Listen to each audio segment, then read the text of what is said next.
Hey everyone, welcome back to the channel and the layout update for October.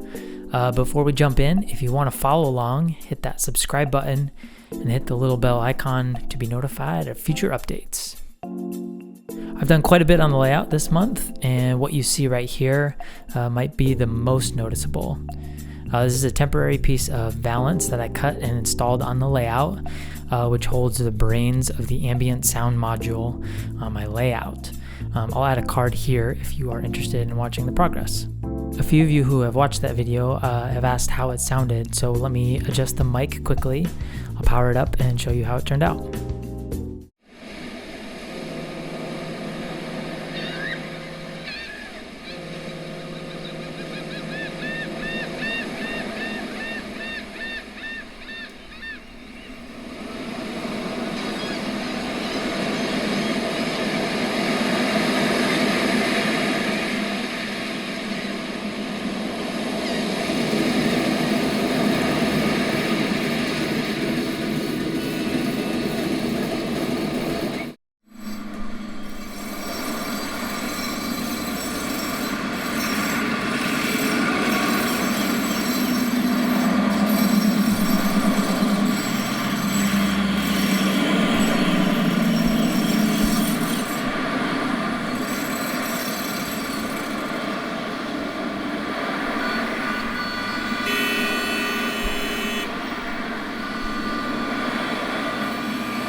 I'm super pleased with the way that this project shaped up. It was fun to build, and one of the things that I wanted to get out of the way before I start laying any track and doing any scenery. While I had the layout off the wall and was working on installing the sound, I flipped it upside down and installed 16 gauge wire on each of the modules. I did some research and it sounded like 16 gauge wire was pretty common for using DCC. I don't believe that I mentioned that in the last update, but I will be running an NCE power cab system with this layout. In addition to running the wire, I added new terminal strips to either end of the corner module, so I'd have additional slots.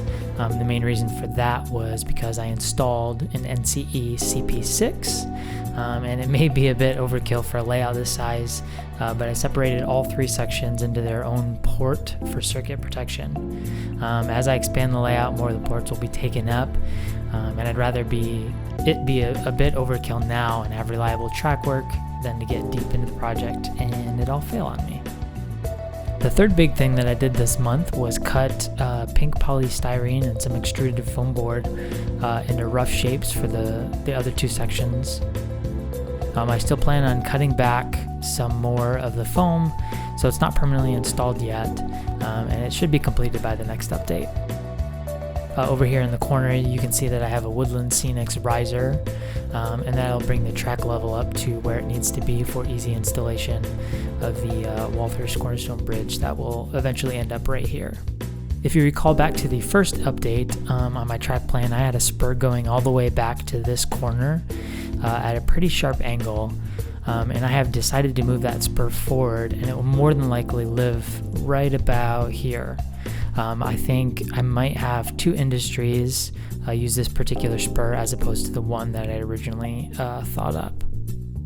Other than those things, I finished installing the cork roadbed in the 4-foot section, and this is what it's looking like.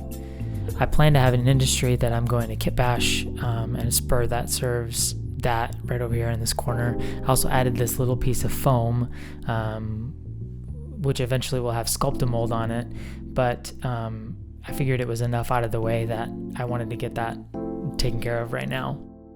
I've marked out where the holes go for all the feeders as well as the ground throws that I plan on using.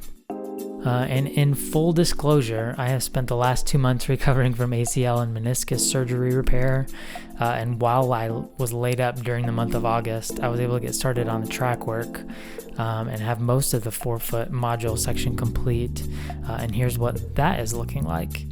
I'm hoping to get this installed soon so I can start wiring it all up. There's still some more things that need to be adjusted, some rail that needs to be cut for isolation purposes and added as well, but I'm pretty happy with the way that this has all turned out. And last but certainly not least, here's what I've been dreaming up for the harbor module. I have a few buildings that I've been working on here and there, and thought it could be fun to begin to dream up what this section could look like. Nothing is set in stone as far as placement, with the exception of the Emporium down at the end. So I'd love to hear your thoughts and feedback on where things could land, elevation changes, rocks, that sort of thing. So feel free to leave a comment or a suggestion in the little comments down below. And there would be an additional building down here at the end, and the wharf building right here, and the final structure that ends up right here, which I haven't decided what it's going to look like yet, will be serviced by the spur, and that's why the empty space right there. The wharf building is still a work in progress, and I just started up putting together pilasters and a dock for it to sit on, and I have those things sitting on my workbench. But more updates on that little guy in the next video. Well, I think that's all I got for this month. Hit the subscribe button, share, and like the video, and hit the little bell icon to be notified when I post again. We'll see you back next time. Thanks for tracking along.